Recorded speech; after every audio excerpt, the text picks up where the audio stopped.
Welcome back to episode 221 of the Hockey Cards Gongshow podcast. My name is Josh. I'm here with Troy. I'm here with Baba Louie.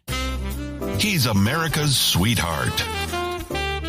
Welcome to the Baba Louie Show with help from Josh and Troy.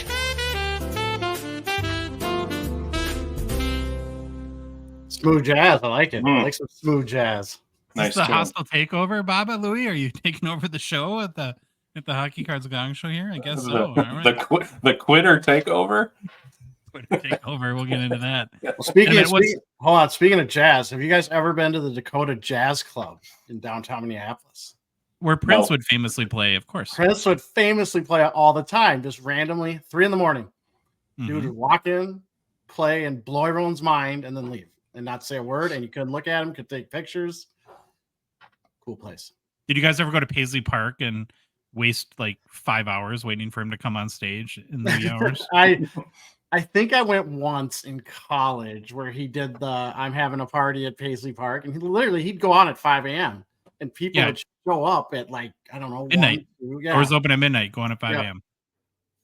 Yeah, it was awesome and frustrating all at the same time. I did it twice, I think. Did not love sitting there all night, but oh well. All right, Troy, what's going on in the last, I guess, 2 days since we not a whole lot. Hockey is starting to fire up. Next week is tryouts for youth hockey. So then my life starts to be over again. Yeah. Baba Louie, how's it going? What's new? Nothing. Busy weekend. Yeah, all right. Yeah, busy weekend coming up. Minnesota Card Show this weekend. Going to try to hit there. Got a lot of family stuff going on too. So I guess we'll just get right into it. Got a lot to get into today. Before we do, though, want to make a quick reminder that the Hockey Cards Gongshow podcast is a Patreon podcast.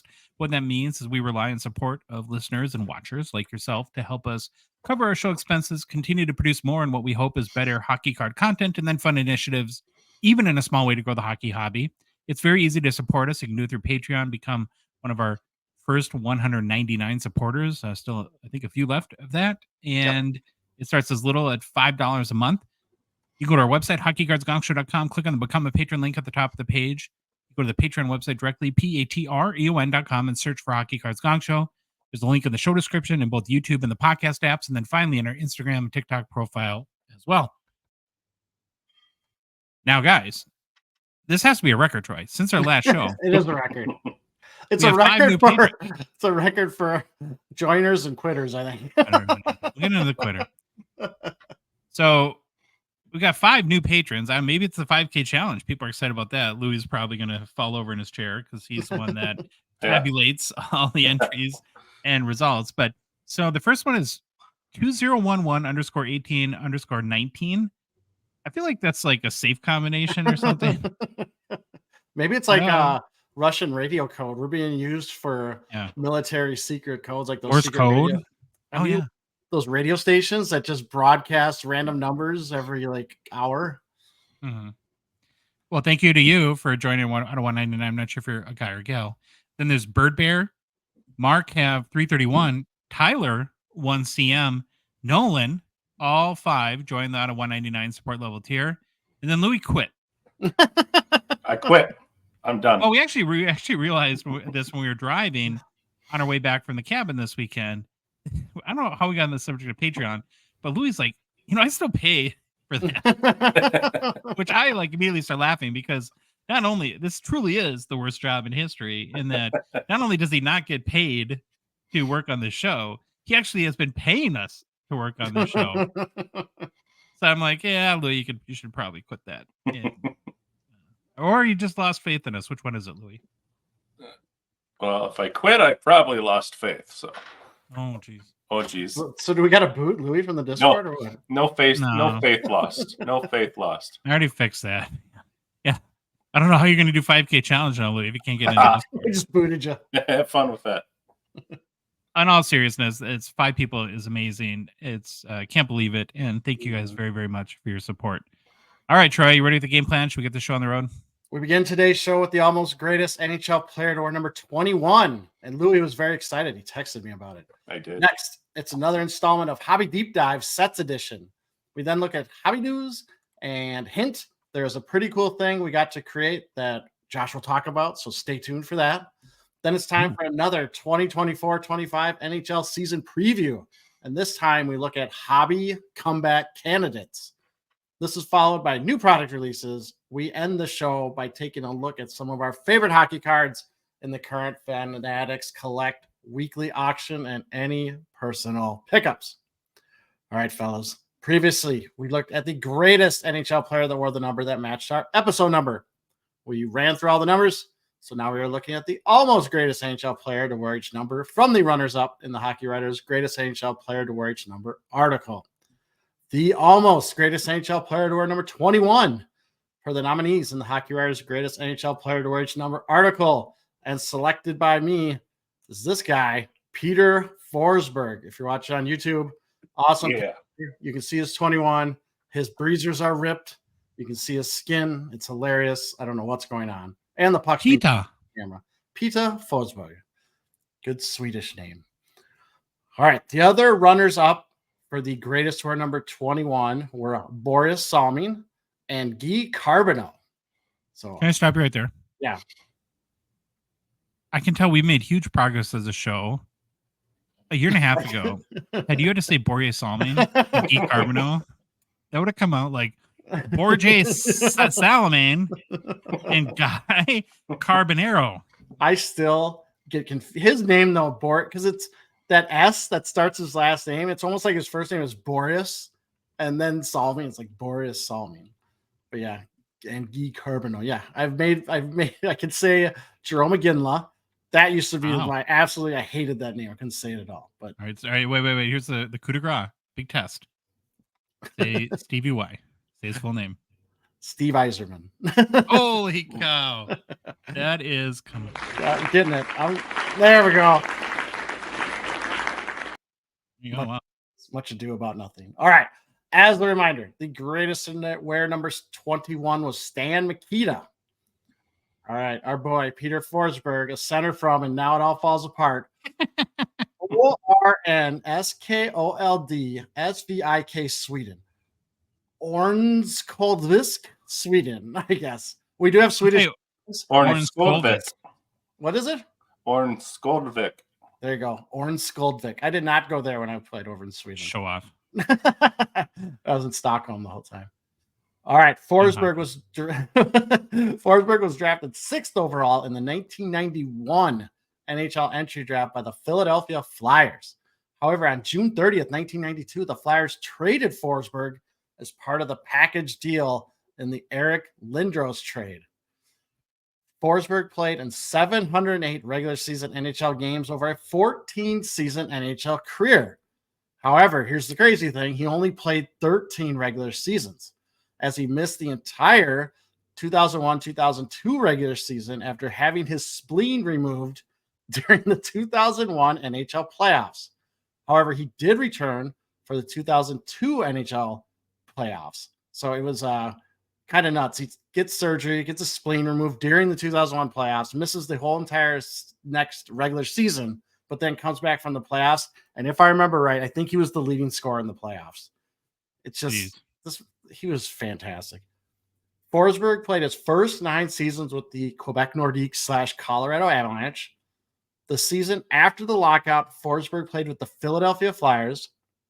He would play his next season with Philadelphia and Nashville. Does anyone remember Nashville legend Peter Forsberg? It wasn't very long. No, it was like, I want to say 2 games. Very short stint. Philippe Forsberg, we know him. Yeah, we know him.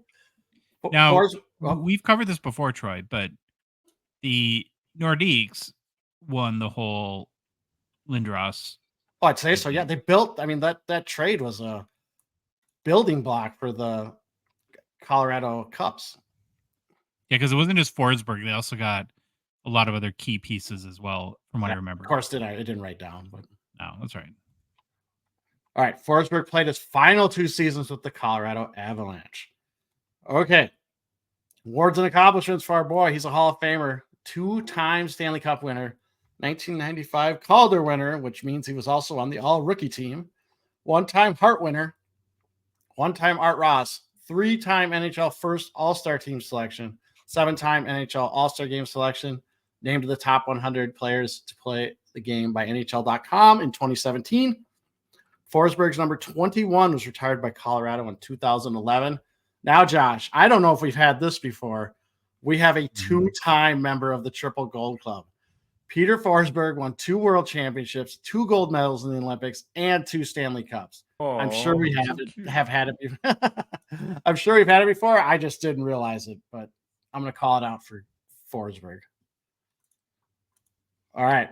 Regular season stats, 249 goals, 636 assists for 885 points. Forsberg made the playoffs in 13 of his NHL seasons, compiling 64 goals, 107 assists for 171 points in 151 playoff games played. Did you realize he had less than 250 goals? Yes. I know, and I know you'll find out why he probably has that few. Okay. Best regular season of Forsberg's NHL career from a point standpoint was his 95-96 season, where Forsberg had 30 goals, 86 assists for 116 points in 82 games played with Colorado. Forsberg was known for his on-ice vision and physical play. He had elite skill, speed, Josh's favorite hockey IQ, and physicality. He is known as one of the best two-way players during his era. However, his career was shortened due to injuries, mainly his right foot and ankle. Forsberg would endure 24 surgeries on his feet to correct structural problems. While Forsberg's career was cut short due to injuries, he is currently 9th all-time for points per game and 5th all-time for assists per game. Okay. Well, here's I saw this, and it's one of those things you see it and you're like, wow, that's pretty cool. But plus minus, it's a problematic stat. I always rail at stupid, doesn't make sense. But Forsberg was plus 238 for his career. Wow. So something was going right there, but you'll see. So he's missed tons of games from being injured. Tons of games. We're going to get into a whole litany of what he missed, but that's kind of why his goals, and that's why he never made 1,000 points. Just his body betrayed him. After retiring, you two people enjoy that picture. Forsberg became the assistant general manager of Modo in Sweden. I don't think he's doing that anymore. I did find an article that said he was playing senior hockey in Sweden last year and scored 20 points in 4 games played. It also looks like he is an ambassador for ATG Drum Fund, which I had to run through the Google Translate machine, but it looks like it translates to ATG Dream Fund in English. And it looks like it is a kind of, here's their byline: no dream is too small or too big. Since 2017, Drumford has been with and supports associations where community, movement, and joy pervade the business, Josh. And it looks like they're working towards helping organizations become more inclusive, whether it be Paralympics, I guess genders, guessing race, all that stuff. So that's a lot of big words. I know. All strung together and didn't really mean anything at the end of it. Well, and they're translated from Swedish to English, so it's like weird. But yeah, just at the end of the day, it's a lot of work on inclusion. Do you think him and Sakic are buddies? I would think so. Joe Sakic? Yeah, I was kind of lumped them together in my mind for some reason, like Sakic and Forsberg, and I always imagined they were good friends. Maybe they hate each other. I don't know. Well, it's weird that it looks like it was really hard to find out what he's doing. Now I stalked him on Instagram. I could find some things, but we'll get into all that in a little bit. Why didn't he get like one of those special assistant jobs? That's what I was saying. I didn't see anything where he became a special assistant or any of that stuff. So his nickname's Peter the Great, and I'm just gonna spell this one out. I don't want to say it because people are gonna snicker. FOPPA. I'm just gonna leave it at that. So we're not gonna say it. Faux pas? Maybe faux pas. There you go. Forsberg played minor hockey alongside boyhood friend Marcus Naslund, who was also born in Ornskoldvisk. They went out. For some reason, I just turned it Russian. When you pronounce that, you do it as if like somebody's choking you. Like it's so like your mouth is so tied up in knots. Oh, it is. It's like I'm saying They went on to compete alongside each other at the junior and men's level for both Moto hockey and the Swedish national team. Growing up, Forsberg idoled the greatest player ever, Håkan Lube, so I'm proud of that. In 2002-03, Forsberg centered the AMP line, which also consisted of wingers Alex Tangay and Milan Hajduk. So I briefly mentioned his injuries, Josh. Yeah, well, okay, can we so AMP would be Alex Tangay, A and P, and then Peter. I got it. I'm just dumb. Yep. Sorry. You got it. I got it. Okay, so I briefly mentioned his injuries, but here's a list of some other injuries he had besides his foot and ankle 20 surgeries: bruised thigh, shoulder surgery, concussions, hip pointer. He had his spleen removed, dislocated left wrist, and a broken hand. So he missed. Oh yeah, that's it. Missed hundreds of games. Mm-hmm. So that's just more time. He could have got more stats. But here's the deal with Peter Forsberg. After hockey, we said kind of what he did, but he also got into the business world. So Josh, he was an early investor in Crocs. Genius. Guess that turned out pretty well. Have you guys ever owned Crocs? I've never owned a pair for myself. My kids do. I do not. When my son showed me that they turn into sport mode, and it's all it is moving like this little flap forward, I just gave up. We've been working on merch for a while. Would Gongshow Crocs be a hit? Do you think? No, I don't think so. Okay. All right. Forsberg either was or still is a partial owner in the airline NextJet. Forsberg and his father own a Swedish development company named ForcePro, and the company co-funded the Moto hockey team's new Swedbank Arena in wherever Forsberg is from. You don't want to say it again? I don't. Okay. Forsberg Orange Skoldvik. Forsberg also owned P-Force AB, a company that imported and marketed Crocs shoes in his native Sweden since 2005, but the company was closed in 2010. Forsberg is also interested in harness racing and has owned a few racing horses during the years. And he's also invested in a golf course in Sweden. So there you go. Sounds like a business guy. What golf course is that? Oh my gosh. Veckenfi Gardens. Yeah, I was at a par 3 at Veckenfi Gardens. I can't stop thinking of Monty Python and the Holy Swedish Grail. chef. I think of Holy Grail. Yeah. But I think it was Finland. They were like the llamas and all that stuff. Ralph the Wonder Llama. All right. Rookie card. It's on our worst best rookie card list with Joe Sakic. I know that's the first two that are going to be on that list. 1991 Upper Deck, number 64 in all its glory. If you're watching on YouTube, it's the one where it looks like a glamour shot. He's holding his stick, very sultry pose, staring at the camera. PSA 10 pop, 1,028 with a gem rate of 28%. Card sells roughly for a value meal at McDonald's, but it's in the $25 to $50 US range, which is Upper Deck completely did him dirty. I know. Totally did us dirty. I had a question for you boys on Mr. Forsberg. Where do you remember him, or where do you think people remember him from the most? Philly or Colorado? Me, Colorado, 100%. And I remember him. I always hated him because I always thought he was dirty, but he wasn't dirty. He was just a mean machine. He was a two-way player, skill and physicality. Why were you so excited about this? I never knew you were a big Forsberg Bobo, Louis. Because if you watch him play, he is the best two-way player in this in the league that I've ever seen. Still to this day, back and forth, both ends of the ice. He's just a machine, and like Troy thought too with Philly.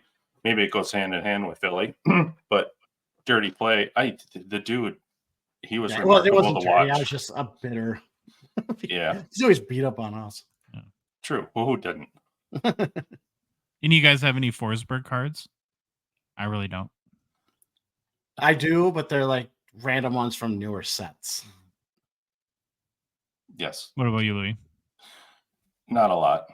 Okay. Nothing special. Nothing fancy. 2 left, Troy. Yep. We almost greatest. It's a very sad. Well, are you going to be depressed? Are you going to cry, do you think, in a couple episodes? Well, that'll be a week from today. No, because I think I want to do just one segment I want to do is Well, we got to bring back fun facts. Troy's fun facts always fun. Oh yeah. And then we got to bring back, or I got to do something on the worst best rookie cards ever, because yeah. there's a clamoring for that. The people want it. They've spoken. Okay, the hobby's spoken. Well, speaking of the hobby, we're going to move on to Hobby Deep Dive, another sets edition. All right, here we go. Yeah, here we go. I'm down in the ocean finding my cards. You are down in the ocean. It's time for another Hobby Deep Dive. Well, now that it's official, we have to do it.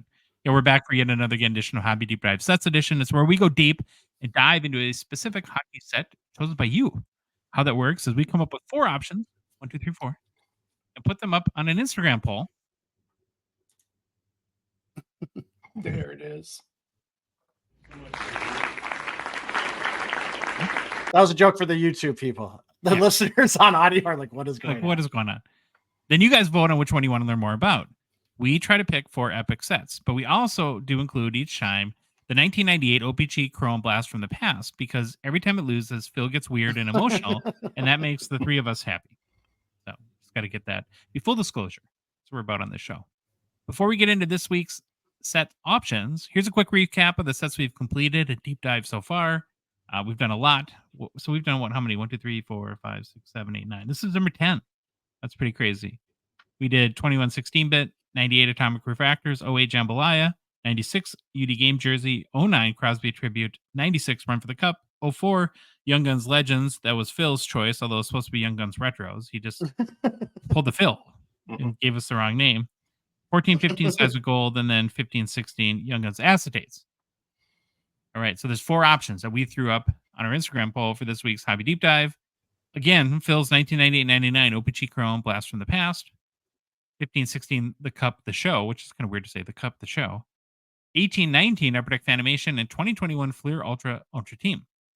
Looking at the poll results, boy, I was excited about... I have a couple of the Ultra Team cards from 21 Fleer Ultra. Really love them, but it got 9% of the vote, so apparently I'm in the vast minority there. Did Fanimation make a comeback? Because I thought you said we were doing Fanimation in some text. I didn't say. I think it was. Or did did the show make? Or did the show? Yeah, Fanimation was running away with it, and I almost lost. When the show came back, the show must prevail, I guess. Good. Thank you, people. Well, Phil's Blast from the Past, again, for the second week in a row, comes in at 3rd place, 29%. Then 2018-19 Upper Deck Fanimation was the first loser, coming in at 2nd with 30% of the vote and with 34% of the vote. That makes this week's Hobby Deep Dive 2015-16, The Cup, The Show.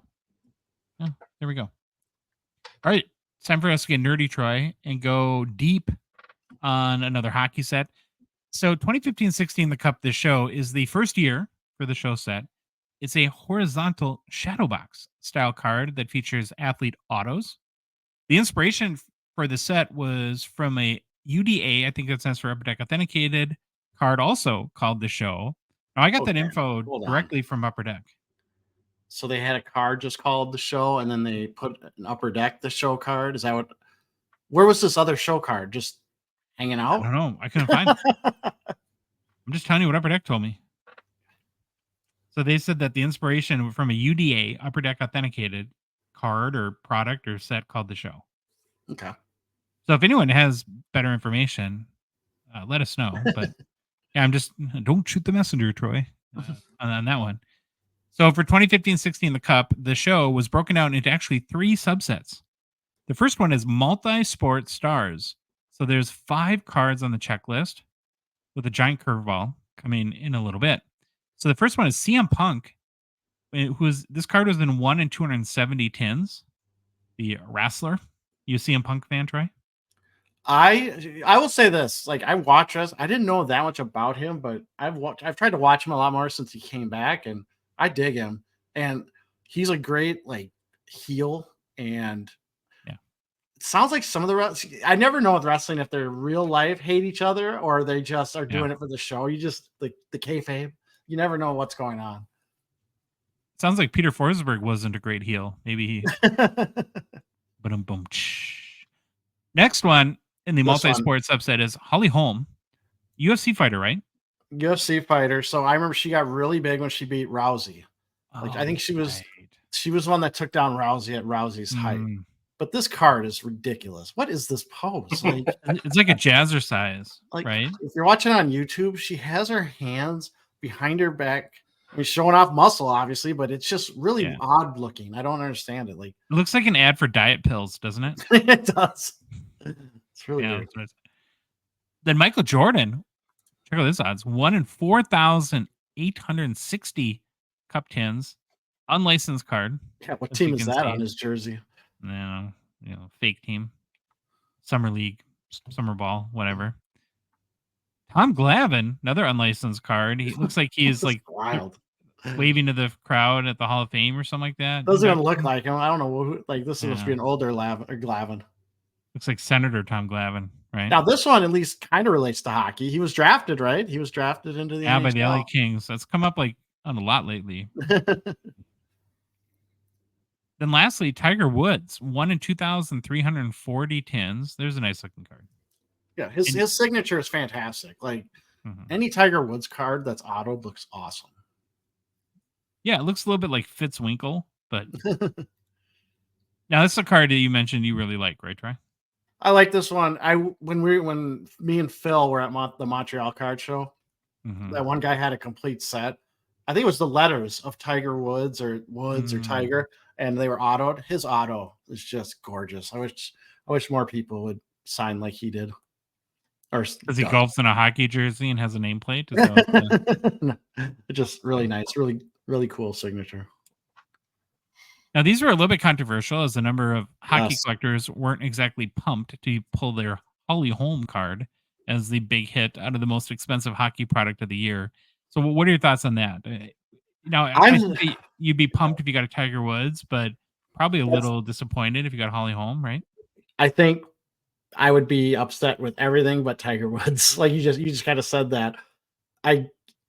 Jordan, you'd cash in, so it'd be tough. Jordan, you'd cash in. I forgot about him, but it's like when we had this discussion with Mitch about this, Mitch was on. I think Mitch was more, hey, be happy if you got a Tiger or Michael Jordan or whatever. But I still think I'm on the. I just don't know if the cup is the right product to put autographs or cards of other people, other sports. Yeah. That was my next question for you guys. Should the cup always just be hockey players? Louis, we'll let you go first. Yeah, so I think it should be. It only makes sense.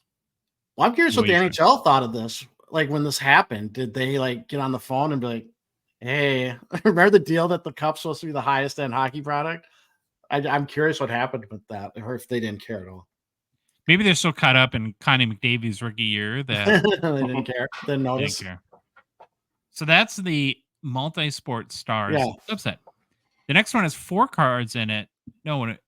Yeah, 4 players in it, and it's NHL rookies. So this is where we get a glimpse at who the hyped rookie chases were back in 2015.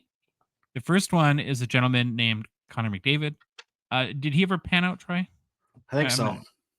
Oh, he's a guy. He's on Leon Draisaitl's team, right? He's on Leon Draisaitl's team, and I don't know. I don't think he can score anymore. I don't know what happened to him. Just 30-some goals this year. What's going on? Assist machine. Don't worry about the 100 assists, but. So pack odds were a lot easier. 1 in 378 tins to hit a McDavid would be rookie year auto, however you want to put it. Next one is Dylan Larkin, 1 in 284 tin odds. Followed by Nikolai Ehlers, 1 in 95 tins was the show card. And then Flames legend Sam Bennett was in 1 in 95 tins as well. There it is, Sammy Bennett. Didn't he have like a huge year with the Florida Panthers? Yeah. Sam Reinhart. That's Sam Reinhart. That's right. Sam Reinhart. That's right, but not Bennett. Bennett's highest career goals is 28. Okay. Yeah. These cards are sweet. Very nice looking. The last subset is NHL Stars, the biggest one. It included both active and retired players in 2015. 7 cards on the checklist, so grand total is 16 total cards over the 3 the show subsets. The first one in NHL Stars is Ovi, Alexander Ovechkin. Very, very cool card. Yeah. Like this a lot. 1 in 81 tin odds. Bobby Orr, 1 in 81 tins as well. Why are my pictures all screwed up? Sorry, YouTube people. You have to work overtime. Gongshow. Youngish Bobby Orr there. Yeah, very young. Mm-hmm. Johnny Toes, Jonathan Taves got it on the show checklist. Next one is Super Mario Lemieux. 1 in 396 tin odds. Yeah, it's a little. I think it'd be better if it was right side up, but they oriented it to the slab. Then really tough odds. I don't like this one. Pavel Bure. 1 in 3,408 pins. So it's like five probably, I think. Something, yeah. 2 more left. Sidney Crosby, 1 in 396 tins. Nice looking card there. Beautiful auto, of course. Yeah. And then lastly, 99, Wayne Gretzky, 1 in 396 tins as well. A beautiful auto. Wayne's rocking the Oilers jersey. Very, very cool looking card there too. So Troy, we've looked at all 16. Yeah. Very thorough. Do you have a favorite of the bunch? I have 2. Gretzky and the Ovechkin. Yeah, they're always nice too. I picked Bure and Gretzky. What about you, Papa Louie? Gretzky and the Crosby. Oh, wow. I'm still trying to wrap my head. What? I know you didn't find out a lot of information on these, but 396, 1 in 396, 1 in 81, and then all of a sudden, Pavel Bure, 1 in 3,000.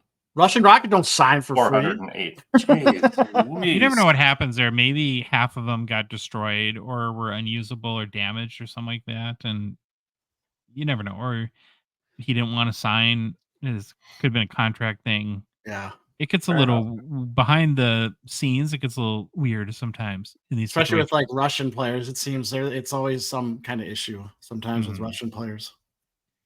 Now, in the few years we've been studying the Cup, this card, the show, has actually really grown on me. And Yes. It's continued on since its debut in 2015-16 in every year of the Cup, with the exception of 2019-20. That was the only Cup year since 2015-16 where there's no the show. And with a little sneak peek into Monday's show, where we're going to review the 2022-23 the Cup checklist, which comes out next Wednesday.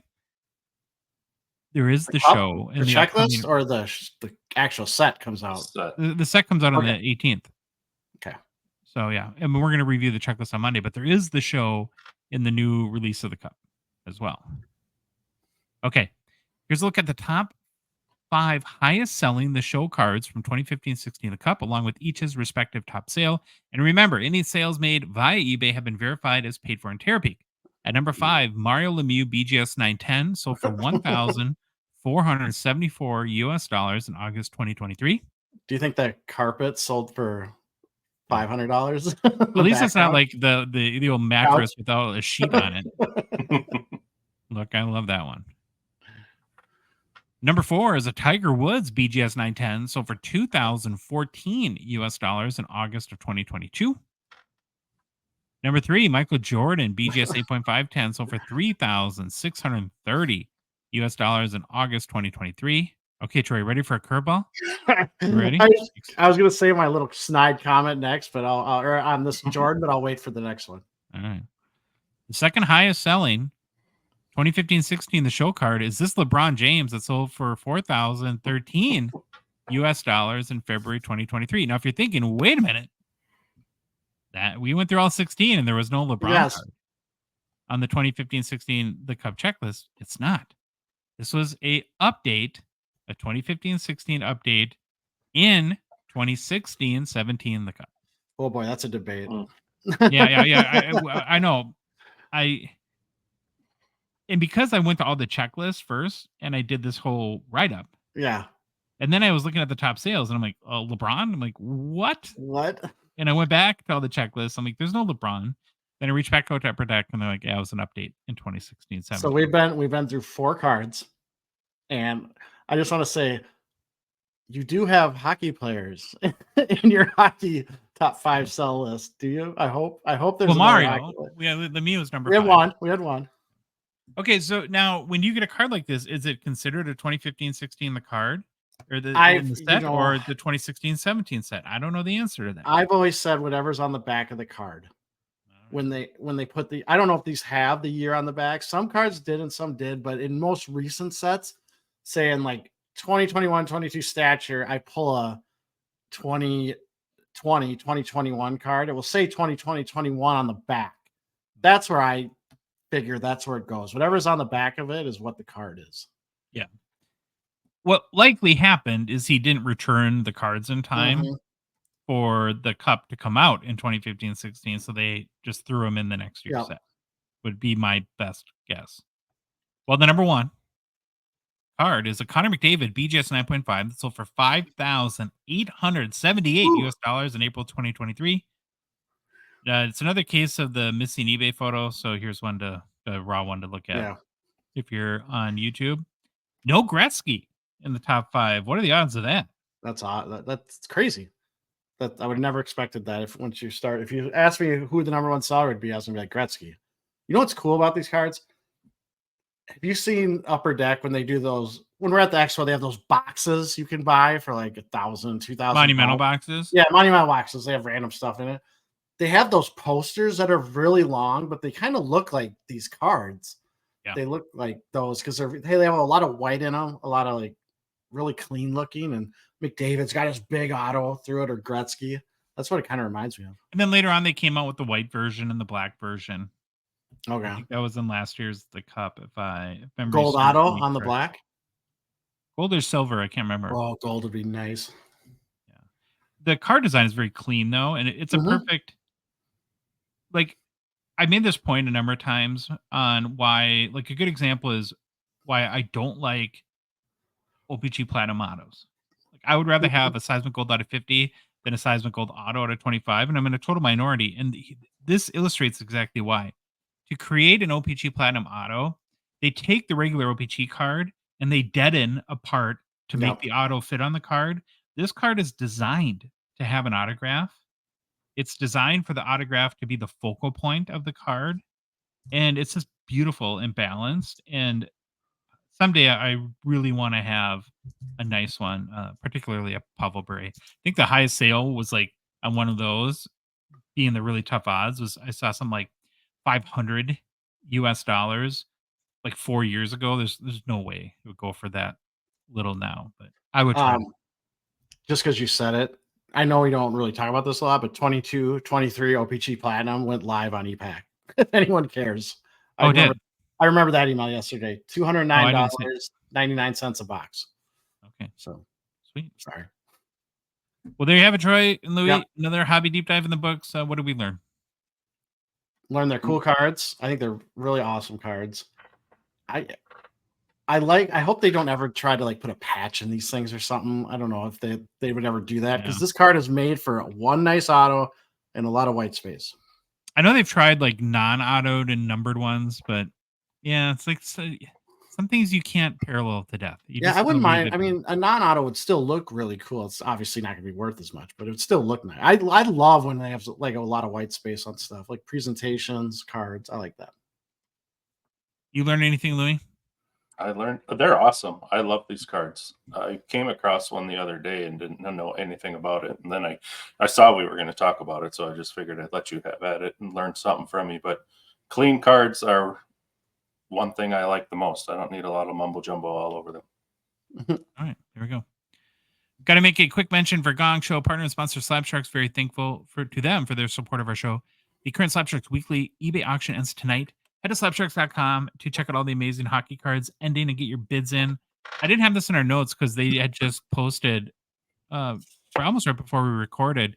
But go to Slab Sharks Instagram. There's some sort of eBay promo they're doing where if you win a card, you can enter a promo code, and depending on how much that card costs, you get a certain percentage or dollar amount off of your order. So you can save some money in bidding on Slab Sharks tonight. I think it's for the next 2 weeks. Never hurts to save a little cash when you're buying some cards. So I thought I would point that out. More than 1,200 hockey cards available this week to bid on, so you shouldn't have any problem finding any bangers, Troy. You got to get off the snide, even like slump. I did. Yeah. As we're gearing up to the hockey season and hitting one of the key selling opportunities right before the season starts, now's a great time to think about Slab Sharks eBay consignment services, as they make the process super easy for you. They'll list the cards for you, which includes professional photographs. They'll answer any buyer questions, hunt down payment from winners. They'll ship out cards to both the U.S. and Canada. We were just talking about that before the show, how much of a nightmare that is. And handle any post-sale issues. And just as important, your cards will be included in their very popular weekly auctions. just about everyone in the hobby knows where to be on Thursday nights at the Slab Sharks weekly eBay auction. Close. So for complete consignment info, including payout rates, and to start the consignment process today, be sure to check out slabsharks.com. Download their app on both iOS and Android too. Happy news! Hobby news. Hobby news. Troy, you're teasing me with that stature card you were bringing up there. I was going to show Josh. I'm like, I'm going to buy this thing. Hold on, YouTubers. Look at this Laffy card. Yeah, it's a nice one. I think it's awesome. His auto goes a little off the rails, but his auto's always a mess. It's like he gets scared. He starts writing it, and someone's like, and he's like, "Wah!" I found this nugget from Phil's buddy Nat Turner over at Collectible, and as we know, Collectible owns PSA, SGC, and Card Ladder, amongst other entities. Private. And he shared a really interesting nugget on his Twitter. Pull it up here. Oh, whoops. So, according to Card Ladder, August 2024 had the second highest ever month in total money spent on trading cards per the secondary markets, or on the secondary markets. A total of $236 million US was spent on cards. That is a lot of cash. No. The only month where more money was spent was during pandemic times, in February 2022, when total sales hit 251 million. So from a big picture standpoint, that seems to indicate to me that the overall card market is in decent shape, right? Yeah, I mean, people are spending money. Economy is kind of coming back, I guess. I don't follow the economy that well. I just follow the stock market, and when it's setting record highs or getting near record highs, it seems like people get happy and start spending money again. Yeah. Now, we've been hearing for the last 6 months or so that while individual card prices are definitely not going through the roof, but the volume it's the volume, right? Yeah. That's kind of propping up the market. People are buying lots of cards, maybe for a little bit less per card, but they're buying lots of cards, and this data point certainly backs that up. So my anecdotal read on prices is they're okay, not great, but again, a lot of interest in the hobby. Would you agree with that? I would agree with that. I'm guessing a big part of this too is also, well, I don't know, because I would think breaking seems to be bigger than it's ever been. And I don't know that for a fact. I just, from what I've seen, I wonder how much of breaking plays into this, but I don't know how much, like, it's right, because those guys we're figuring are buying from distributors. I don't know if that gets into the card ladder stuff and all that, but who knows? I mean, there's a lot going on in August. We have card shows galore. What's the Fanatics thing, right? That big Fanatics thing. Fanatics Fest. Baseball's heating up. Football's starting back up. The Olympics created some card buzz. Right. Still new products being released all the time in all the sports. So it's really hard to pinpoint exactly what it is. I don't know. If you had to guess like one thing that you would point to the strength in the overall trading card market right now, what would your best guess be, Troy? Me and Louie going through dollar boxes at shows and just running them out of cards. So I'm figuring we're like 1.01% of this whole thing. Well, considering you're like 0 for 6 months in personal pickup, I don't get that.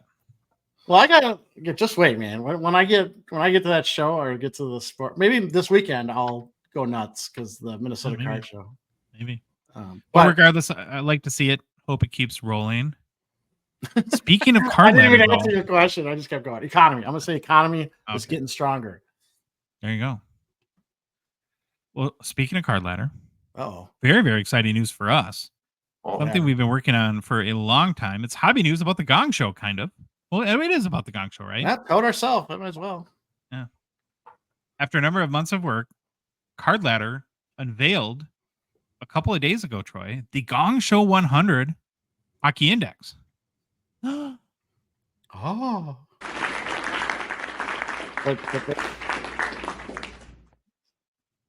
Now, anyone that follows the show knows we're big fans of Card Ladder. It's the #1 tool we use for research and everything we do. It's fast, easy, and has overall pretty good data. Chris, Christina, and Josh over at Card Ladder are collectors as well. Mainly like basketball, football type people, but not so much hockey. We know that. And their Legacy Hockey Index has, well, to be honest, some rando cards in it. So after a while, we never really found it super useful. So a number of months ago, we started talking with them about us creating an index for their platform, and they were agreeable, and so we jumped at the opportunity to do so. Turns out it's a lot harder to, in principle, in theory, it's like, oh yeah, let's do it. Hmm. Then you got to put the work in, and it's worse than the Maple Leafs Mount Rushmore. I'll just say that.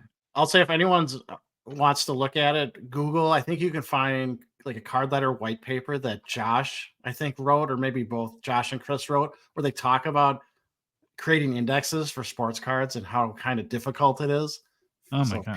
people want to know like what goes into it. Yeah, Josh over at Card Ladder, not me, Josh. No, yeah, card letter, Josh. So the first decision, Troy, we had to make was what kind of index do we want to build? And the way I look at it, an index is something that you're trying to answer a specific question through data. Is that a good way to put it? You're more of a data scientist than me. And when looking at the hockey market, there could be a lot of different questions that you could, in theory, try to get insight into through using indexes. Like you could have a prospecting index, or how does modern compare to vintage cards in the Rookie current card market? index. Yeah, like you could have Yeah. tons of stuff. And with the Gretzky Gongshow index. Gretzky index, oh yeah, that'd be cool. So with the Gongshow 100, what we decided to do is attempt to try to give an indication of the overall health of the market. Like we want to know, is the market strong? Is the market weak? Is the market growing? Is the market shrinking? And so we really had to think through what types of cards would help answer that question. Which cards and their sale prices indicate overall how the hobby is doing? And so as a result, when you go into Card Ladder and you go into indexes into the Gongshow 100, you won't see, and you look at the cards, which you're able to do individually, all 100 cards, you won't see a lot of prospect cards. That's very intentional because these cards tend to be really volatile as the hobby, falls in and out of love with specific players. And it really is not tied to the overall health of the market. A great example would be like Matty Beniers' Young Guns. So during his rookie season, when he was playing amazing and on his way to winning a Calder Trophy, his card values were pretty high because here's a rookie. He's helping lead a brand new team into the playoffs.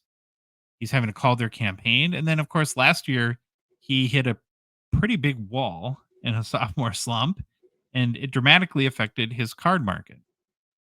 So the fact that he didn't play good in year two is not an indication of the health of the hockey market. It's an indication of how good Matty Beniers played. And that's the problem that you run into, even though people are so excited about the newest, latest, and greatest Young Guns, is that it's just way too volatile, and there's way too many variables. Do you think I'm making sense so far, Troy? You're on mute. You're on mute, buddy. Hey, sweet. I'm on. It makes sense. I'm on Card Ladder right now, going through the index and remembering all the cards that were selected. And it's not that there shouldn't be any prospecting or ultra modern in the index. It's just not the answer that we're trying to get at, or that there shouldn't be one of those indexes. That's not the answer we're trying to get at with the Gongshow 100. Because that's what we believe most people really want to know when they're looking at this stuff. Is the hobby market in a good shape? Is it in a bad shape? Is it growing? Is it shrinking? What's happening?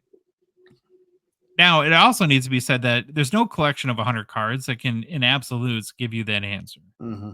Right? The only sure way would be to have some sort of tool that measured the entirety of the market, every single sale, which is impossible, and not just in the hobby. It's why stock market indexes exist. So the S&P 500 is 500 selected companies that are picked because they feel they best represent the market. And that's what we tried to do with the Gongshow 100. Well, and they know all those companies have complete data information usually on sales. You can get all that stuff, market cap, revenue. Yes, because there's SEC regulations and all that stuff too. Right. So in our effort to find direction through the Gongshow 100, we picked 100 cards through multiple decades. And we wanted players that generally have their legacies intact. So we don't run into the Matty Beniers situation. Bad year can kind of tank a performance.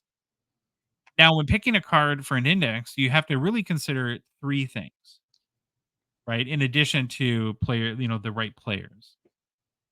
We only pick graded cards to eliminate price variability due to condition, right? A raw card that looks very mint will sell for far more than one that's listed that's bent in half. And there's no way for a computer system like Card Ladder to distinguish and to interpret those sales. And so that's one of the benefits of grading in something like this.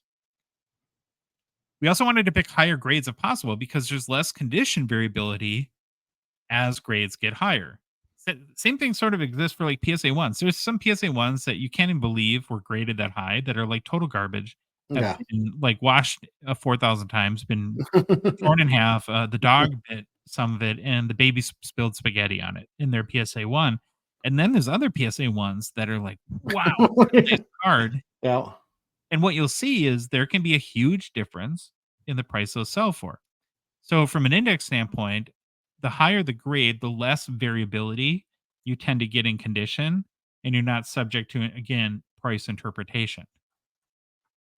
And then the last thing is really important too.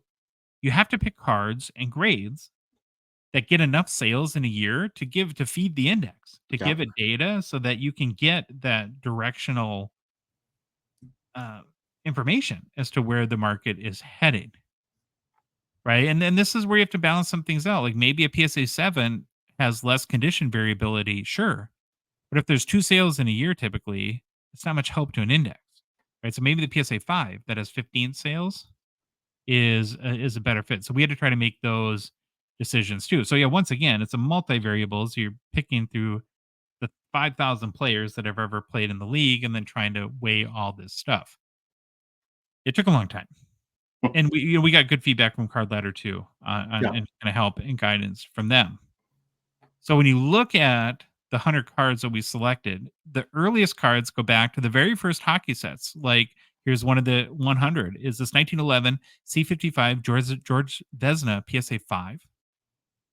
Right. So we wanted to represent pre-war a little bit too.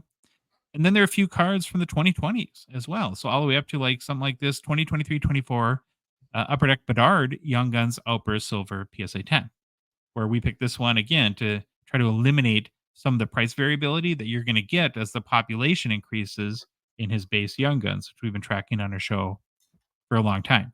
Now, we're not going to go through all 100 cards. And like I said, if you want to see them, if you go to Card Ladder, go to the Gongshow 100 index, and then there's a cards tab, and you can see all 100 listed, and you can sort them by a variety of factors from,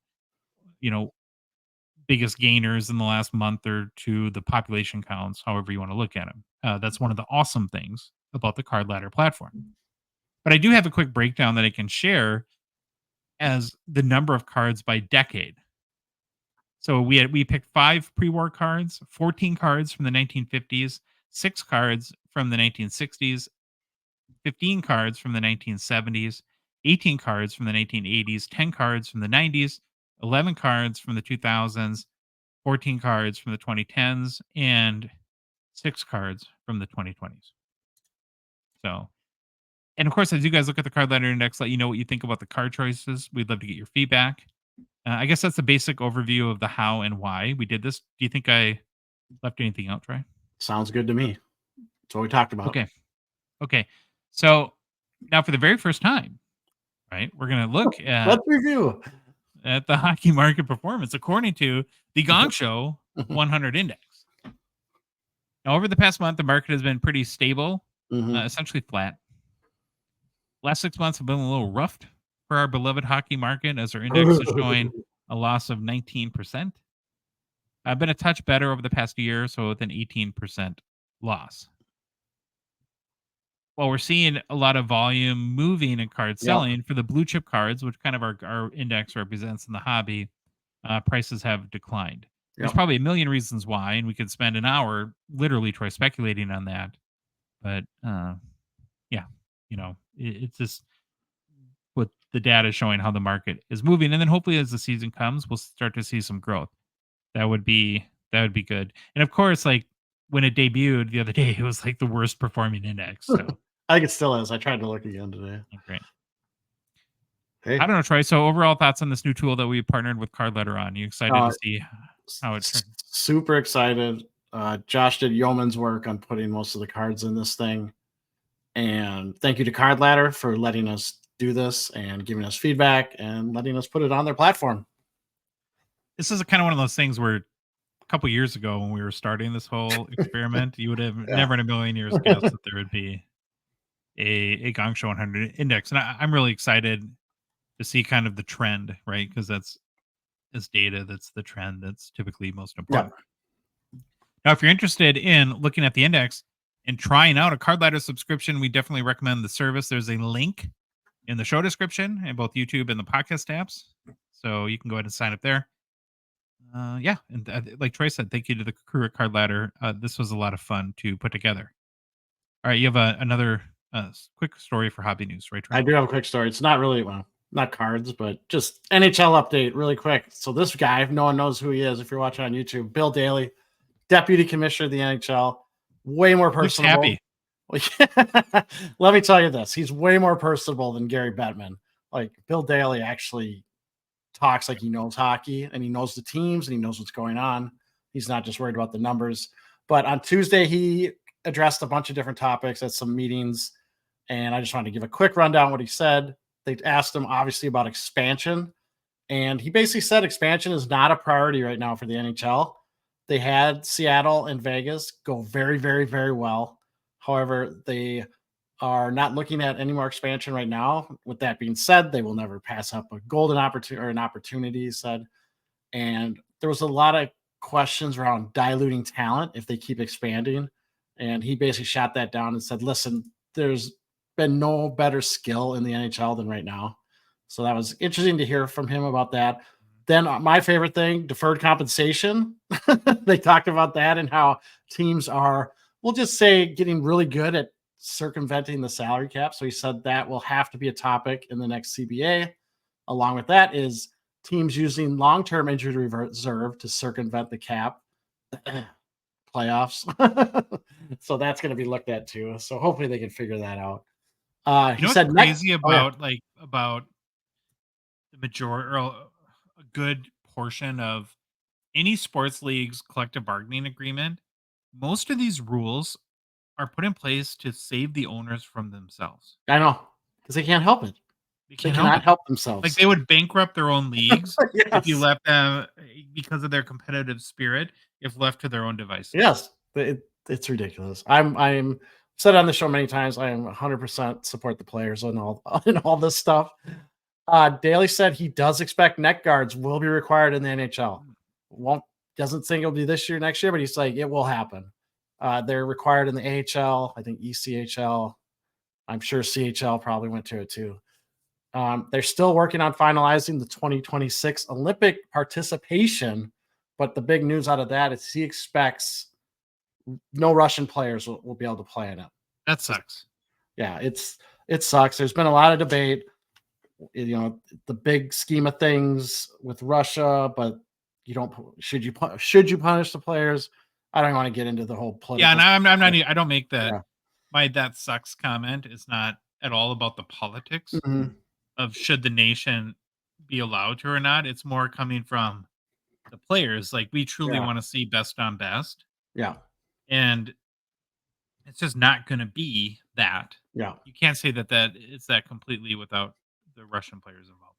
Yeah, and then the NHL, and one of the dumbest moves recently, are still planning on having a decentralized draft for 2025. I don't know. I'm guessing the GMs want, or I know what it is. The GMs want it. It makes their life a lot easier. But I thought the Spear was great, huge success. But wait, so what does that mean? That they're going to do like a everyone's Zoom? It's like COVID here. Everyone sits in their office. It's decentralized. Teams might have little draft parties here and there, but all the management's going to be in one room, basically at their location, doing the draft, calling in their picks. They're not going to be in one big room at tables or anything like that. This is where this league just continues to baffle me. How do you go from an amazing event at the Spear to a Zoom call draft where you're going to have like players with dad on the couch, like Phil? Well, see, they got to have they got to have the kid or the players somewhere, right? They got to have them all in one, I don't know, a conference room or what am I trying to say? Like a small arena or something. Because Like the best part of the draft was when they go to the camera and that one guy goes, "Holy bleep," because he got drafted so high. That was the best. That was the best part. Totally agree. All right. Well, good recap. Okay. Time to move on. Part 2 already of our 2024-25 preview series. I'm still having a hard time getting my head wrapped around that the season's about to start. I see I'm like post. so in off-season mode right now still. Yeah, you see the posts with people that post player numbers like 27 days left until opening day. Gosh. I'm like, oh my gosh. That's crazy. This is crazy. Did you get our media credential passes? No, that's on you, bud. All right, so we're going to continue our preview series, this time part 2, looking at some potential hobby comeback candidates.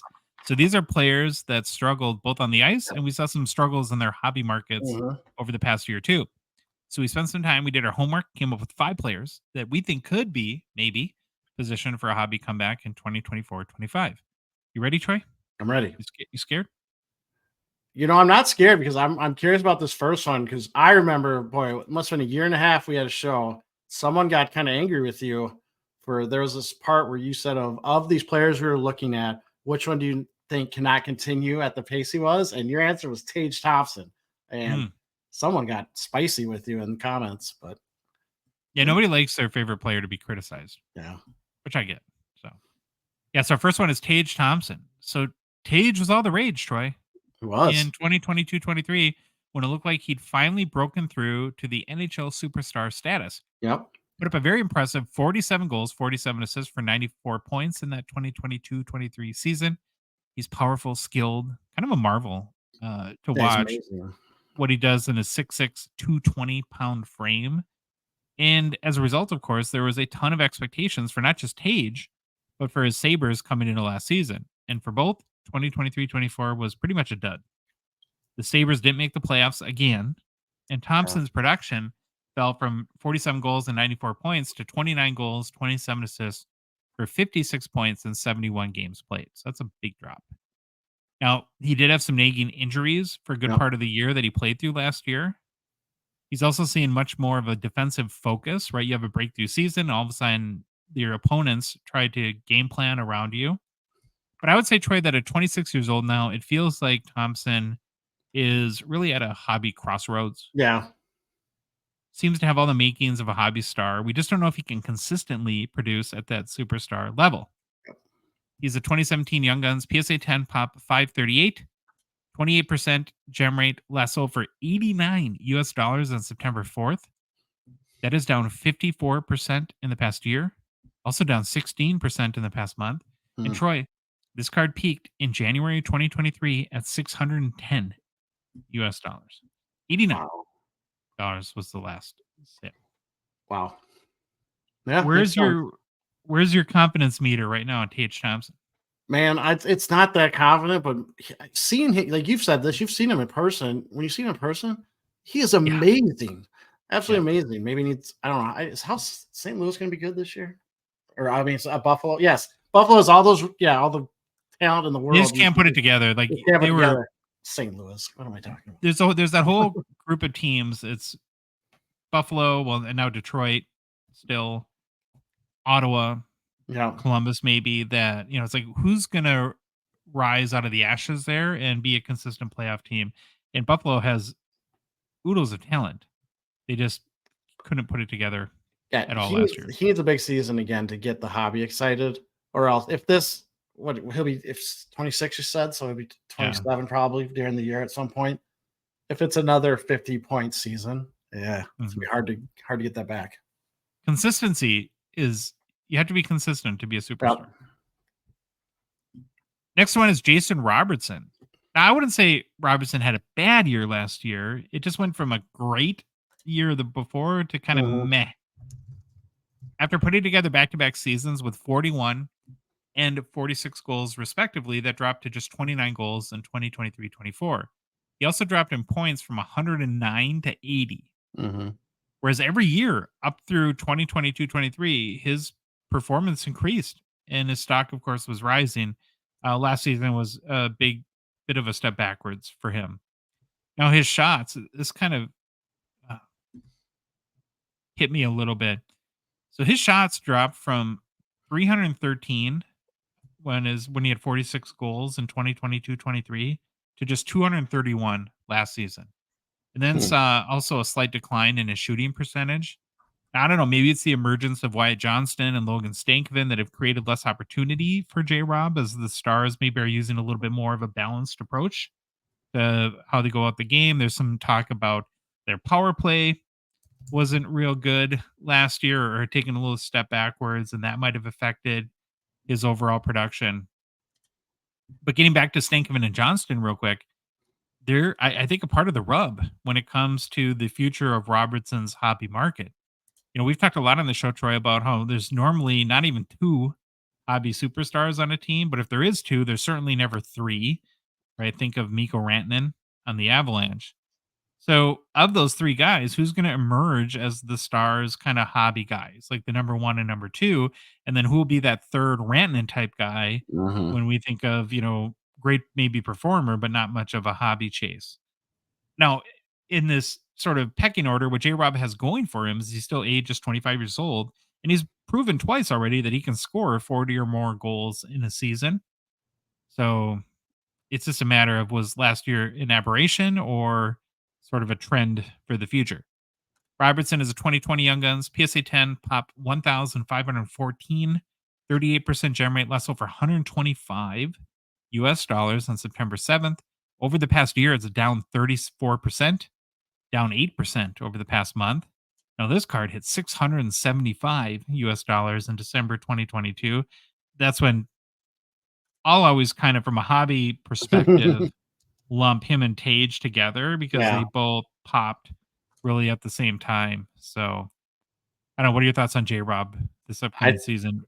I'm hoping for a bounce back. Dallas is a very good team, even though I do think, they did they get Pete DeBoer as the coach in Dallas, right? Is he new? Or was he there last year? Why? He's been there for a couple years. Yeah, I was like, June. Okay, 2022. Okay, sorry, I was having a brain fart. But yeah, I like Pete DeBoer. I think he's a good coach. Hopefully he can figure out what's going on with J-Rob. I have confidence in J-Rob. I think he bounces back. Maybe not 110 points back, but let's get up close to 100. We're working on getting an NHL insider on the show, hopefully very soon, who has a lot of ties and in-depth knowledge of the Stars. Yeah. The reason why I bring it up is I really want to ask this guy about J-Rob in particular, because him and Stützle, you hear these rumblings, and we've gotten some insight from Phil as a Senator super fan about kind of Timmy tantrums. And that's how they met. But isn't there stuff about J-Rob and physicality or lack thereof, or that he just he's a big dude. He's a big dude, but he kind of gets lost out there at times on the ice, I feel like. And I don't know, I'm kind of cocking out a turn right now, probably a little bit, but I feel like that there's something that I need to understand about him as a player, and whether that's going to be a limiting factor to his ultimate ceiling in the NHL. Yeah, last year was he one? I'm just looking at his game log. No, he didn't have that many streaks of where it went 6 games with no points. He actually was pretty regular on points, but I know sometimes that happens with players, and you don't see him in the score sheet for 7 games. You're like, okay, what happened? Well, part of it too is you have 46 goals and 109 points. It's hard to back that up every year. Yeah. So that's Jason Robertson. The next guy, Cole Caulfield. Now, the hobby was all flutter a couple of seasons ago now when Caulfield injured his knee in January 2022. And at the time, he was pacing for almost a 45-goal season. Of course, he had surgery, rehabbed, was ready to go for the beginning of last season. And expectations were sky high. We had marveled that post his injury, his prices never dropped, kind of carried on through the summer. And while last season technically was a career year so far for the 23-year-old Canadians forward, it was just a slight improvement and was well off his 2022-23 pre-injury pace, because he played a ton of games last year, and so he had better aggregate numbers. But when you look at goals per game and points per game, way down. So he finished last year at 28 goals, 37 assists for 65 points in 82 games played. Now, maybe it was the injury come back. You don't just have knee surgery and Yeah. immediately become the player you were. Sometimes you need a little bit of time. And then another thing that I really want to get your insight on, Troy, is as I was looking through the data and his stats, his shooting percentage fell off a cliff last Yeah. year. It went from 16.5% the year prior to just 8.9%. So when that happens, Troy, is there like a typical reason for that? Or as a coach, like how do you approach that with a player? Is that where I go? Is he gripping the stick too hard? No. I mean, I don't know. I'd actually look and see where the shots are coming from. What's like situations are they getting? Or what, because that's where you get Corsi into it, Fenwick, all these advanced analytics. I mean, I would want to know what's happening there, where he's taking his shots from. Are they high scoring chances, high danger areas, low danger areas? What's going on with that? And then look at it like I would look at expected goal numbers too, to see the percentage probability that he's supposed to score and how that translated to goals to see what's going on. Plus, you have to look at his just play and video and see where he's positioning himself. Is he following their system and not getting in the right spot or getting open? Whole bunch of stuff you could look at to see what's going on there. Is puck luck ever a part of that? Oh, sure. Hockey, the guys that do all the data analytics, I think hockey is the most random of any of the four major sports by far. Just random bounces. Like I want to say they did a study. It was like 30 to 40% of hockey is just luck or randomness. Yeah. That's why it's so hard to do advanced analytics in hockey. Yeah. Yeah. Louis says probably taking worse shots. Be his 2 cents there. Now, Caulfield's shooting percentage isn't the only thing that took a hit in the past year. His card market is pretty down too, Troy. I like that for a segue. His 21-22 Young Guns has a PSA 10 as a pop 3,477, 33% gem rate. That sold for $129 US on September 8th, down 55% in the past year. It is up 17% in the past month. So I don't know. Maybe people are getting on the Caulfield bandwagon a little bit. This card, Troy, hit $765 US in October 2022. That's a giant oof. Very, very Caprizian or Kaprizov like. Yeah. Do you worry about his size? Like kind of like you do with Bedard? Yep, definitely. Small guy. However, I am really on the Caulfield bandwagon. I like what I've seen. I'm rooting for him. I think he's going to have a good year. I think they got to figure it out with Suzuki and Slavkovsky. But he's got that added thing this year where he's going to be wearing Goudreau's number. Maybe that plays into a little psychology. Want to do the number proud. So I don't know if he's in a contract here or what. Probably he's on his entry level deal still, I'm assuming. Think he'll play with Patrick Laine? Oh God. Guy at PLD. You gonna pencil him for more or less points if he's on a line with Laine? Oh my gosh. I would get everyone mad. I'd say probably less. But if he's in a contract, he might be is he in a contract here? I'll look that up while you talk. But I like Caulfield. I believe in Caulfield. So we have two more. The next one is a guy we referenced in our little debut of the Gongshow 100 index on Card Ladder is Matty Beniers. He was the guy of the 2022-23 rookie class. His 24 goals, 33 assists, and 57 points in his rookie season was good enough to earn him the Calder Trophy, as well as it helped his Kraken team make a little bit of a playoffs run in just their second season as a franchise. Now, Troy's sophomore campaign, as we know, was not so good. He produced just 15 goals, 37 points in 77 games played, 2023-24. That despite even averaging almost a minute more time on ice than his rookie season. And despite the slump, I guess the Kraken feel confident in him and Beniers for the future. They signed him to a new 7-year deal, I think with a $7 million or more than a $7 million average annual value. So now that I guess he has that stability and can focus 100% on improving his game and consistency, he's still very young, 21 years old. I think part of the issue that I heard was a really light frame. He's 6'2", but I think 175 pounds. So are you saying you got no muscle? You got no bulk? Caulfield did sign a new deal in 23. Okay. Yeah, maybe it's just adjusting to the physicality of the NHL has been an issue for him, like with many other young players too. So I don't know. Did you watch him play at all last year? Did you have any remember kind of why his production fell so much? I did, and I I just thought he was average. Like every time I saw him, nothing really stood out. I just thought average. And not that I'm an NHL scout, but I just like we've talked about this before. You see Tage Thompson out there flying, doing things, big man all over the place, even though he didn't produce. I still think he's got the skill to be amazing.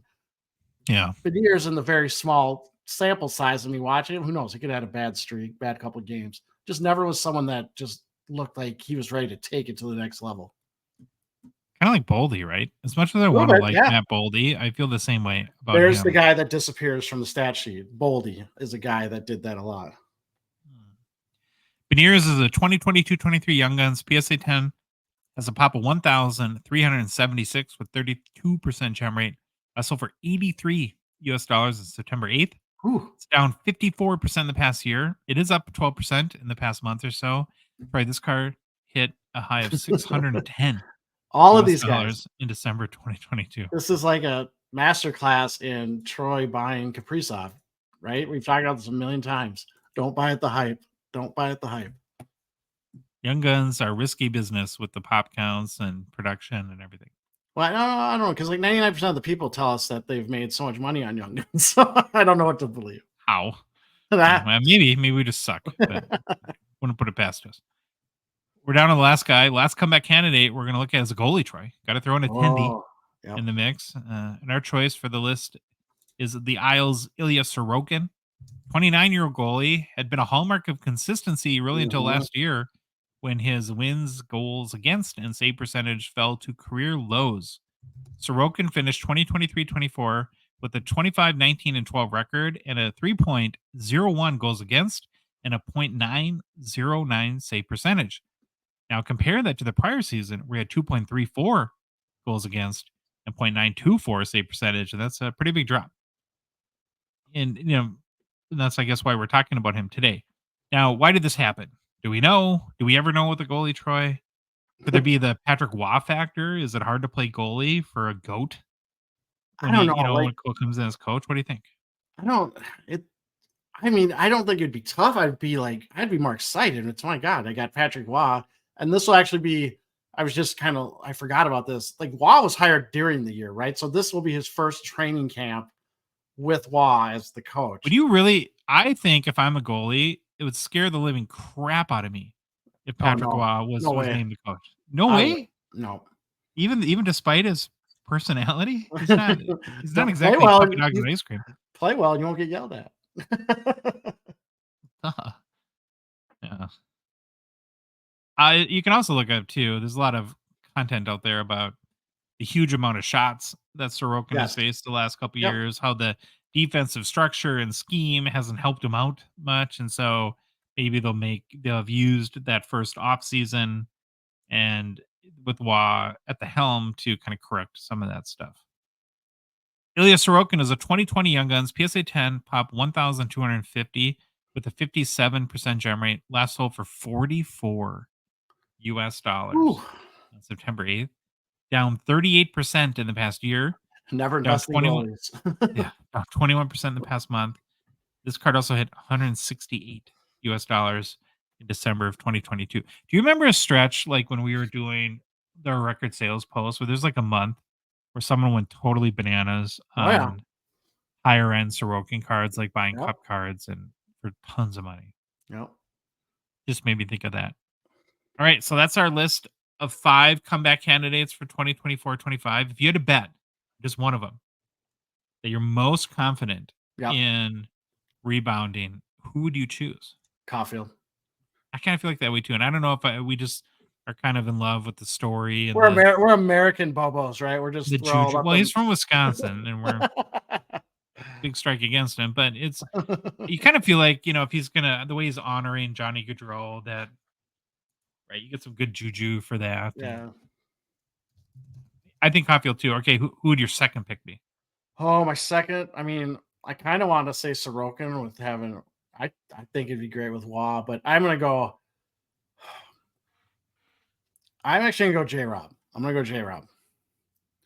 I think Dallas is too good for him not to be really good again. I think I'm in line with you. I want to get Bobby Louis on here real quick, and if you had to pick 2 guys of the 5 that you're most confident in, J-Rob, and then Caulfield.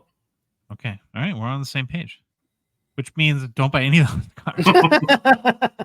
'Cause, That means Sorokin to the moon. yeah. All right. Thanks, Bubba Lee.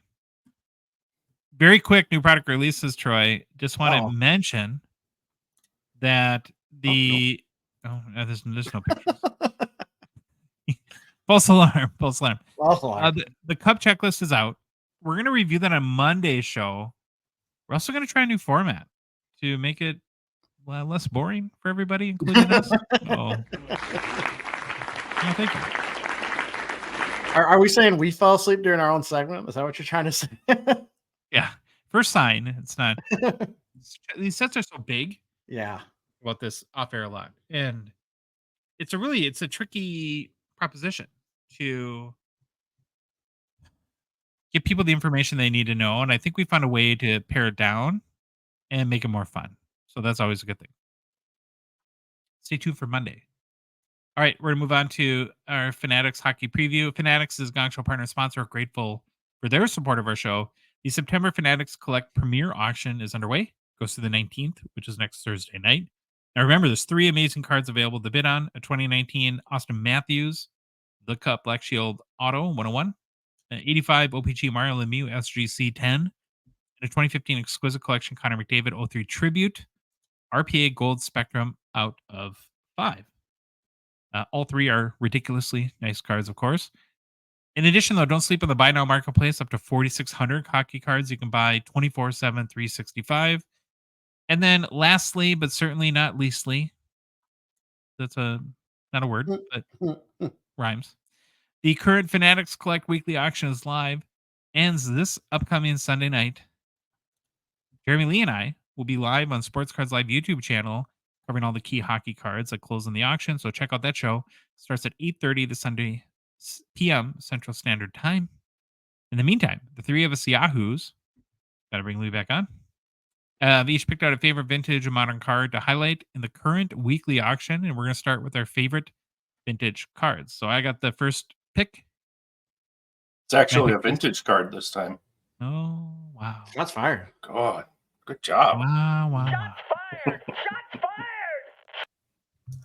Well, everyone say goodbye to Louis. Just kidding. Quitter. Okay, I went with this 1951. I don't know if I said this, but I'll say it again. 1951 Parker's Maurice Rocket Richard rookie card. It's a PSA 3. It has the Fanatics Collect Exceptional Eye Appeal rating, putting this card, in their opinion, in the top 15% of all PSA 3 copies. It also has the NBA Gold Diamond sticker. If you're watching on YouTube, you can see it there right on the PSA label. Now, are you guys familiar with this whole NBA Gold sticker thing at all? No, I had no idea about it until I saw your notes, and then I was like, "Hold on, I had no idea what it was," and I'll let you explain the story, but I'll try, and then we'll talk a little bit more about it. So NBA's Mike Baker Authentication. He was one of the original founding graders at PSA. Yeah. He does the NBA authentic cards, the raw card, basically review for Fanatics Collect. And so apparently there's 3 different diamond certification stickers that they give out and put on the slabs. There's a silver diamond, a gold diamond, which is in the case of this Rocket Richard, and a black diamond, which apparently you're skiing at that point. I don't know. Triple diamond. So here's a general overview of their diamond certification service from NBA. It says a diamond certification signifies a product has undergone rigorous evaluation, has met our stringent quality standards. The certification ensures that the item is of exceptional quality and meets the high expectations set by our organization. Sounds pretty good. Mm-hmm. Now, I couldn't find the differences between gold, silver, and black. I spent actually quite a bit of time on the NBA site, and then I put that in the notes, and then Troy, who's smarter than me, in about 2 minutes said, yo, ding dong, here's the definitions of them. So was I just like out to lunch or was it? I went to this. So I went to the NBA site, and there's a certification standards link. And the first 2 I found, it's actually in this wall of text. So it's not the easiest thing to read and find, but I found it where it says what the gold diamond certification is and what the silver diamond means. but nothing about Black Diamond until you go down to see their grading scale. And then you expand that menu and then you see what the Black Diamond definition is. So probably a little work to do on ease of use of the site to make it a little more stand out what those mean, but they are there. They're just kind of buried. I've worked in marketing a long time too, and a mentor explained to me once, and I think this is very good advice. He's like, when you say something like a diamond certification signifies a product has undergone rigorous evaluation and met stringent quality standards and ensures that the item is of exceptional quality and meets the high expectations set by our organization, you're saying nothing. It's like you have to explain stuff like you were talking to your grandma. Yeah. Right. I think the Black Diamond definition is actually really good. I mean, it goes into detail on what it is. So, yeah, the basically a gold certification is issued if the card meets their NBA Mint Plus standard, which they say is out of 9.5, but somehow that applies to a PSA 3. Even the definition you sent me, unless I'm missing something, I didn't understand it. Yeah, maybe. Who knows? Maybe I found the wrong stuff. So at the end of the day, both Fanatics Collect and NBA think this card is a fantastic representation of a PSA 3. That's, I think, the most important thing to know. And if everyone else is doing it, I kind of think we have to give our seal of approval too. And I know, I mean, we're kind of overwhelming people lately. We've announced a lot of big things, including today with our Gongshow 100 index. But I guess to compete with NBA and all these other companies, we should just go ahead. And we've been working on this for, I would say, a year and a half now. We're introducing today our Kessel Dog scale. And as our very first certification, we're giving this copy, this 1951 Parkhurst Maurice Rocket Richard PSA 3, a 4.5 out of 5 Kessel Dogs. So you get the Fanatics Exceptional Eye Appeal, you get the NBA Gold Diamond certification, and 4.5 Kessel Dogs. Kessel Dogs. I'm very excited about this. Now, we've thought we've had $1 million ideas before. But I'm pretty sure, Louis, we're all going to get rich. Okay. So I wouldn't order your Ferrari yet, but maybe next week we might be able to do that. So yeah. Keep me posted. Okay. I want to do that. I want to just tape hot dogs. In all seriousness, no, that's a very, very nice card. Centering is beautiful. Colors are rich.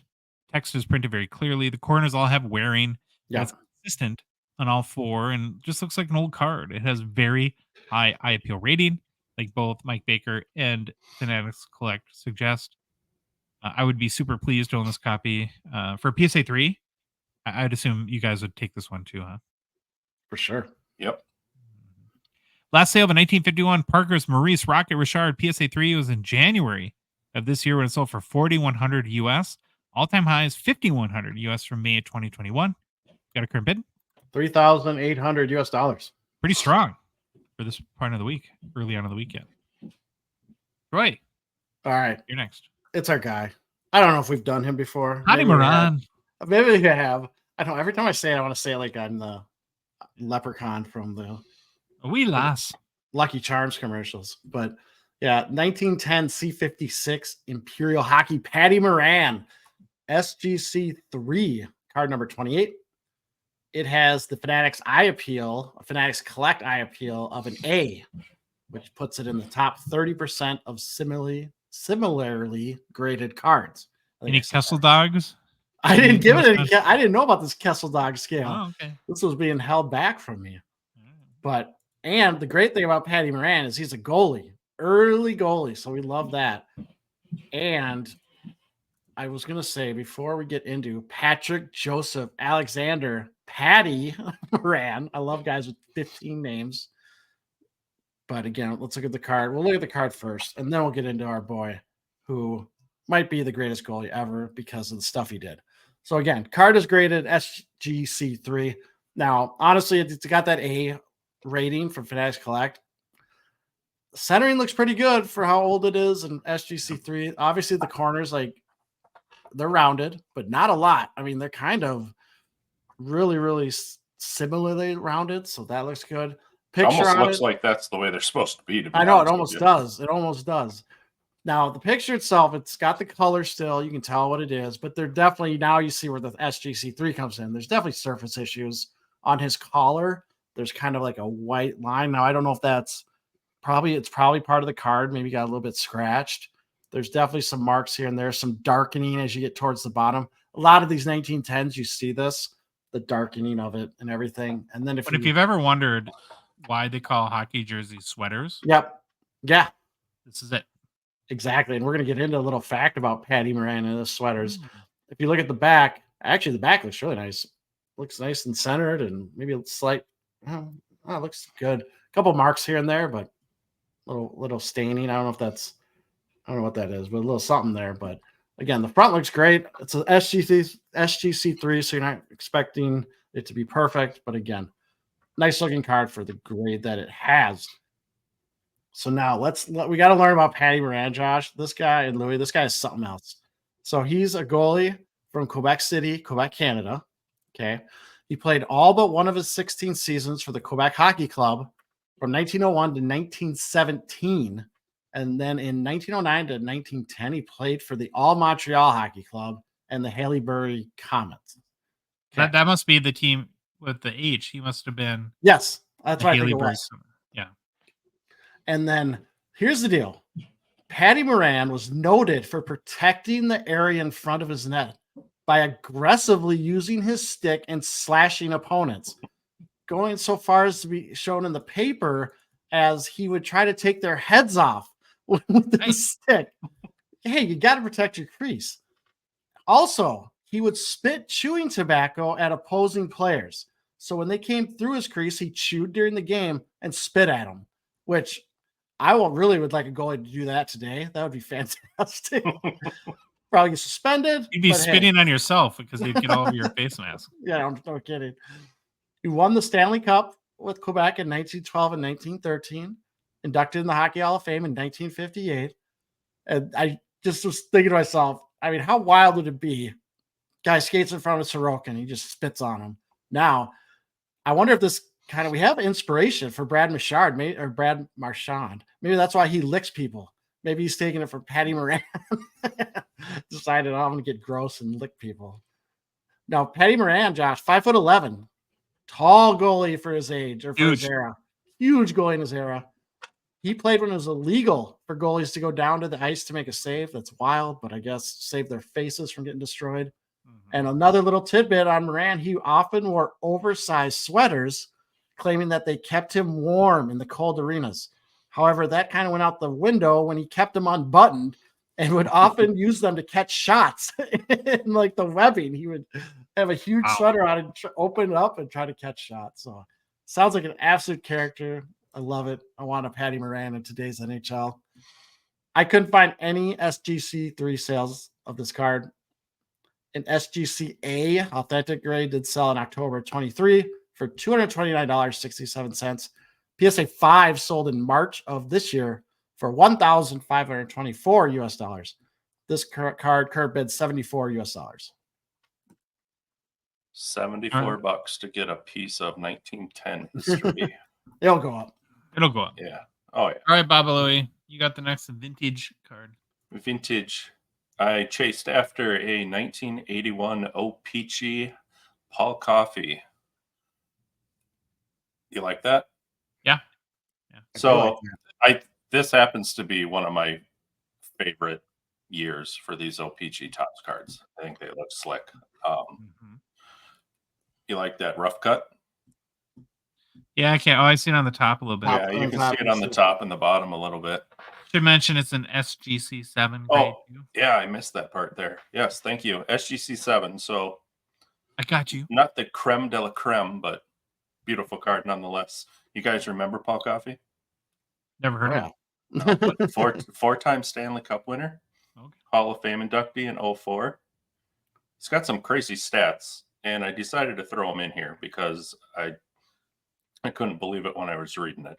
Most goals in one season by a defenseman, that was 48 in 85-86. Most short-handed goals in one season by a defenseman, 9. Most assists in a game by a defenseman, 6. And most points in one game by a defenseman, 8, which he shares with Tom Blandon. Legend. Most seasons leading the league in scoring by a defenseman. That was 8 seasons. And was the fastest defenseman in NHL history to score 1,000 points in 770 games. Also, the fastest defenseman to score 100 points in 59 games in a single season, which he happens to share with one Bobby Orr. Playoffs. These are crazy playoff stats, I thought, too. Most career goals by defensemen in NHL playoff history with 59. Most career points in history, 196. Goals by a defenseman in one playoff year was 12. Most points by a defenseman in a year, 37. Most points by a defenseman in a playoff series, 11, blah, blah, blah, blah, blah. We'll stop there. I just thought those are pretty huge numbers. You don't see a lot of that anymore. Hold on, Louis. One of those is wrong. Is it? Yeah, it's got to be, right? Because most points by a defenseman in one series is 11, but he scored 12. Oh, it's series versus year. Go for it. I got it. Yeah. I'm good? You're good. Okay. It is kind of a head scratcher why he's not more on a pedestal than he already is, given how ridiculous his offensive production is, or if he just gets lumped in with Yari Curry. There's just so many players at that time that had such sick stats that I think, it just falls by the wayside. But that's why I ended up throwing this stuff in here, because as I was reading through stuff to talk about, I'm like, wait a minute, that's huge. That's huge. So we'll throw it in there. But off to the card.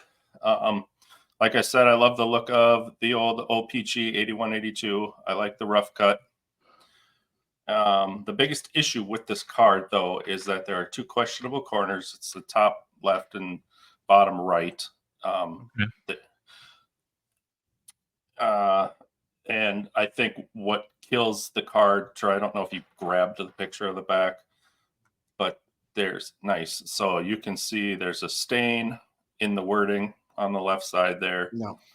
And then really all that coloring that has come off of the edges of the card where it was blue and now it's really white. But like I said, remember you're bidding on a 7, but I think it's a beautiful example. Well, if you don't care about the back of the card. Right. And there I was going to go there too. The back of the card's not what I'm super chasing, but the last sale of this 7 from SGC was on September 20th, 2021 for $98.50. And right now, for a great looking SGC 7 Paul Coffey, $11. Nice. I'm curious. I think it'll go less than 98, right? It's got to go less than that, right? Gotta. Probably. I like the, like sometimes like famous bands, like you start a song, like you got the title in your mind first. We have to come up with some sort of segment around questionable corners. I think it's a great name. Okay. Questionable corners. Good job, Louis. We're going to move on to modern. I got the first pick here because I'm awesome. Just kidding. Pick the 2018 OPG Platinum Retro Golden Treasures Alex Ovechkin 101 PSA 10. Very interesting Golden Treasures card, in my opinion. You don't see too many horizontal ones, that's for sure. All of the 2018 OPG Platinum Retros are horizontal. In general, I think this card has a lot going for it. The retro sets are always my favorite in OPG Platinum. I don't know if I've ever liked the base set design better than the retro. Would you guys agree with that? I think that's true for me too. Pretty sure it is. Yeah, I'm just a retro fan, I guess. Fanboy. I've never seen this card. I've never seen this before. Oh, really? Yeah, No. all of them. All the retros are this kind of horizontal design.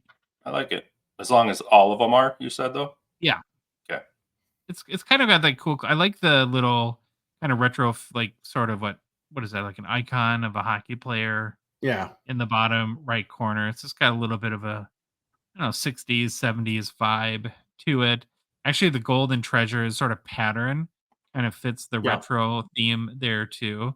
Now, I know, Troy, you're not a big horizontal card guy. That's very well known all throughout the hobby and land. But what about this card? You dig it?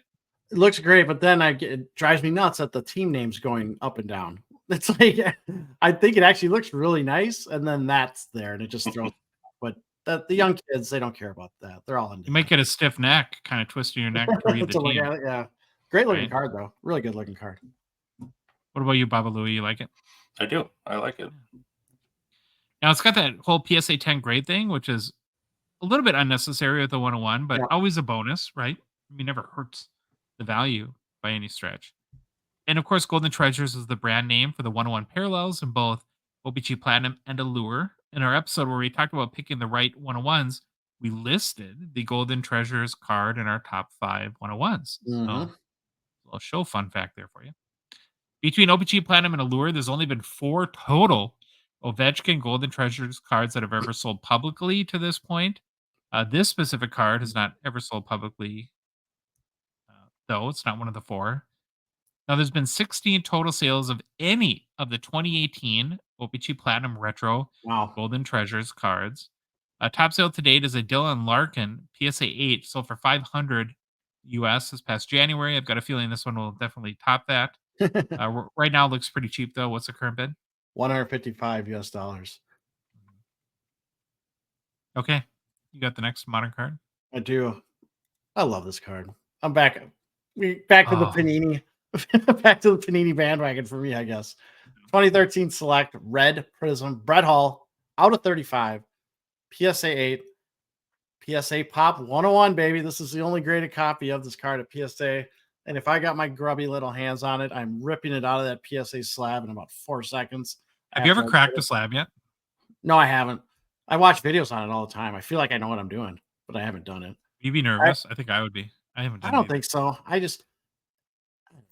You watch it, and it's the old dish holder, not the brand new ones.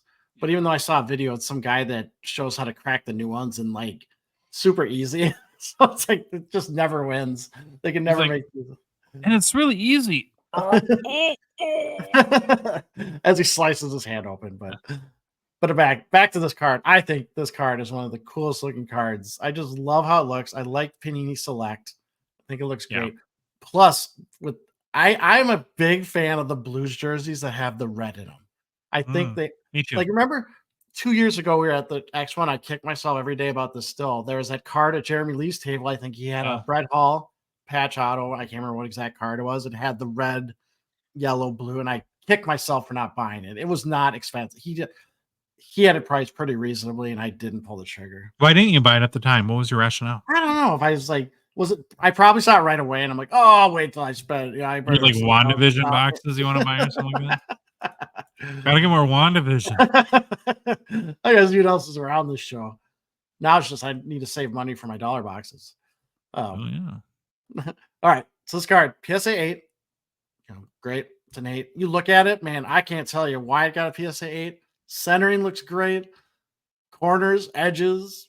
I looked at the back even. It's like this card looks fantastic. I mean, there might maybe it's like a surface issue. That's what there might be a surface issue somewhere. But holy cow, great looking picture. And I don't know where from the picture I can't see anything. But again, I don't care about the grade on this. I'm ripping it immediately. I could not find one sale of a raw copy of this card on eBay on eBay or Terapeak. I probably want to look on eBay. Actually, take that back. I couldn't find a sale of this card. Right? There's only one of them and never sold publicly. I did find one sale of a raw copy on eBay and verified in Terapeak for $46 US on June 25th of 2022. This one current bid $7 US. I am bidding on this if it stays there. Okay. This looks awesome. Last card, Baba Louie. I might have found a bidder here too, Troy.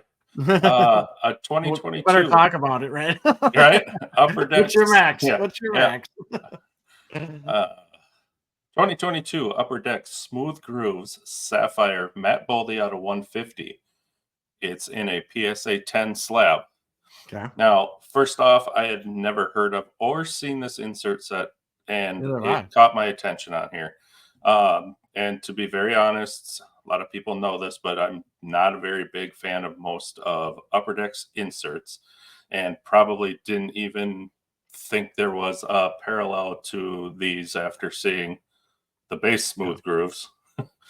But I got to hand it to Upper Deck on this one. This one is really nice. It ranges from 2022-23 Upper Deck Extended Series that I still have not ended up purchasing.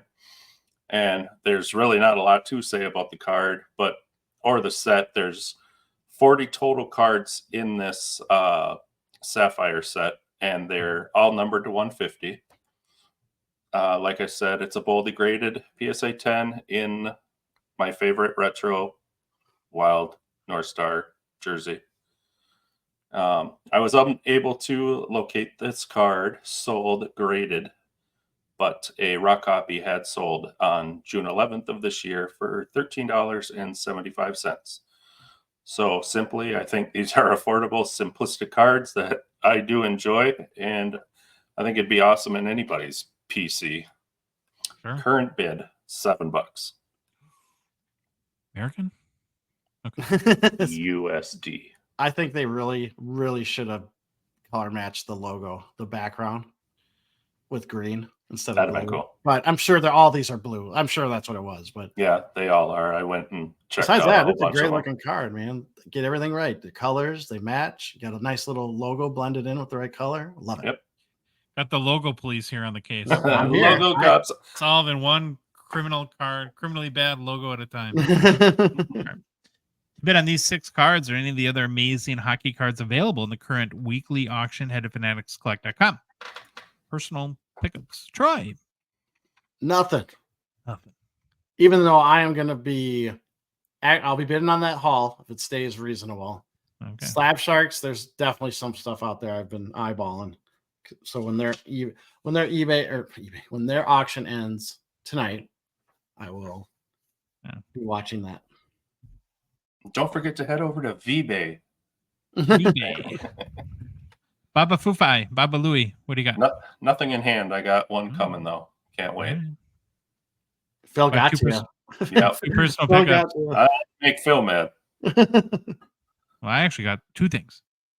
First one I'm very excited about. Had to put my money where my mouth is. I'm ready to rock my Crimson Pride with the Storm t-shirt.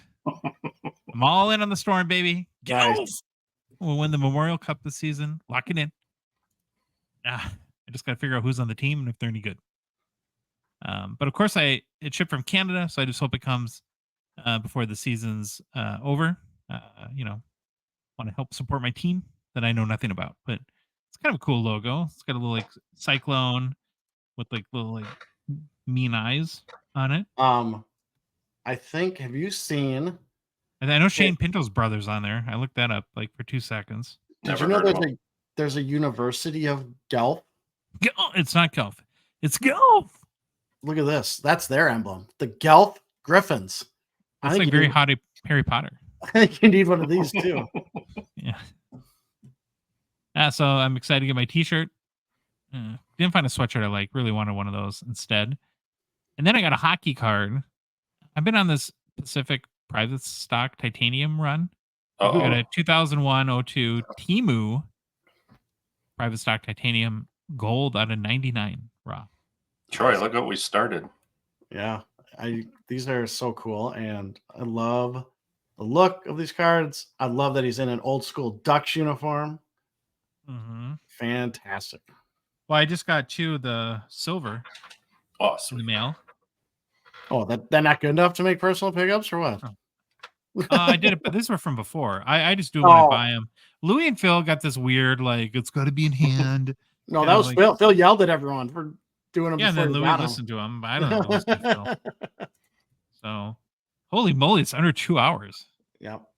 It kind of this blows my mind because I never think our 3-hour shows are going to be 3 hours, and I would have never guessed this would have been under 2 hours. But hey, more of the night, I guess.